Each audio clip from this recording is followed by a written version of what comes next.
Welcome to magic world. மனக்கவலை. கவலை யாருக்கு தாங்க இல்லை? எல்லாருக்குமே ஏதோ ஒரு கவலை இருந்துகிட்டே தான் இருக்குது. அப்படி நீங்கள் நினச்சிட்ருக்கீங்களா? அப்போ உங்களுக்கான கதை தான் இது. வாங்க கதைக்குள்ளே போகலாம். ஒரு குருகுலத்தில் ஒரு குரு ஒருவர் அவருடைய சீடர்களுக்கு நிறைய பாடங்களை கற்பிச்சுக்கிட்டு இருக்கிறாரு. அப்போ அதில் ஒரே ஒரு சீடர் மட்டும் கேட்குறாரு, குருவே, நம்மளுடைய மனசில் அடிக்கடி கவலை வந்துக்கிட்டே இருக்குல்ல, அதை எப்படி நம்ம சரி செய்கிறது அப்படின்னு சொல்லி கேட்குறாரு. சரி, அப்போ இதை நான் எளிமையாக உங்களுக்கு புரிய வைக்கிறதுக்கு ஒரு கதை சொல்கிறேன் அப்படின்னு சொல்லி அந்த கதையை தொடர்றாரு. ஒரு காட்டில் நிறைய குரங்குகள் கூட்டம் கூட்டமாக வாழ்ந்துட்டு இருந்துச்சான். அதில் ஒரு சுட்டித்தனமான குட்டி குரங்கும் வாழ்ந்துட்டு இருந்துச்சான். அது ரொம்ப சேட்டை பண்ணிகிட்டே இருக்குமா. ஒரு நாள் அந்த குட்டி குரங்கு ஒரு வளைஞ்சு நெளிஞ்சு போகிற பாம்பை பார்க்குது. அந்த பாம்பை என்ன பண்ணிடுது, உடனே அதோடைய கைகளில் பிடிச்சிருது. இந்த குரங்கு குட்டியோட கையை அந்த பாம்பு நல்லா சுற்றிக்கிச்சான். அப்போது அக்கம் பக்கத்தில் இருக்கிற குரங்குகள் எல்லாமே கூட்டமாக வந்துடுச்சு.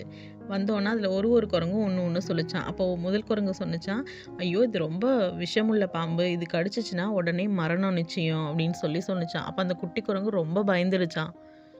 ரெண்டாவது குரங்கு சொன்னிச்சான், நீ அந்த பாம்பை கீழே விட்டாலுமே அந்த பாம்பு உன்னையே தான் கடிக்கும் அப்படின்னு சொல்லவும் அந்த குரங்கு ரொம்ப பயந்துருச்சான். அதோட பிடியை விடாமல் ரொம்ப இறுக்கி பிடிச்சிட்டே இருந்ததாம். அந்த குரங்கு கூட்டமே நின்று வேடிக்கை தான் பார்த்துட்டு இருந்துச்சான். யாருமே அந்த குட்டி குரங்குக்கு உதவுறதுக்கு முன் வரவே இல்லையாம்.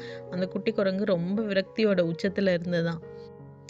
ரொம்ப நேரம் கழித்து அந்த பக்கமாக ஒரு துறவி வந்தார். அவரை பார்த்தோன்னே குட்டி குரங்குக்கு இவர் நமக்கு உதவி செய்வார் அப்படின்னு சொல்லிட்டு அவரை பார்த்துச்சான். அப்போ அவரும் குட்டி குரங்கு பக்கத்தில் வந்திருக்கிறாரு.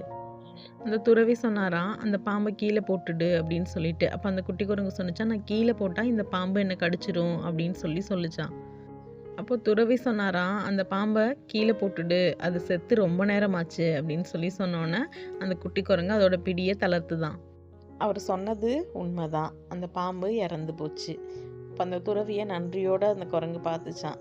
அப்போது அந்த துறவி சொன்னாராம், இனிமே இது போல் முட்டாள்தனம் செய்யாத அப்படின்னு சொல்லிட்டு கிளம்பிட்டாராம். நம்மள பலரும் இப்படி தான் மனக்கவலைங்கிற செத்த பாம்பை கையில் பிடிச்சிட்டு கதறிக்கிட்டே இருக்கோம். கீழே விட்டுடலாம், சந்தோஷம் தன்னால் வரும்.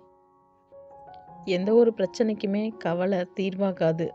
இந்த வீடியோ பிடிச்சிருந்துச்சுன்னா லைக் பண்ணுங்கள், கமெண்ட் பண்ணுங்கள், சப்ஸ்கிரைப் பண்ணுங்கள், ஷேர் பண்ணுங்கள். அடுத்த காணொளியில் சந்திக்கலாம்.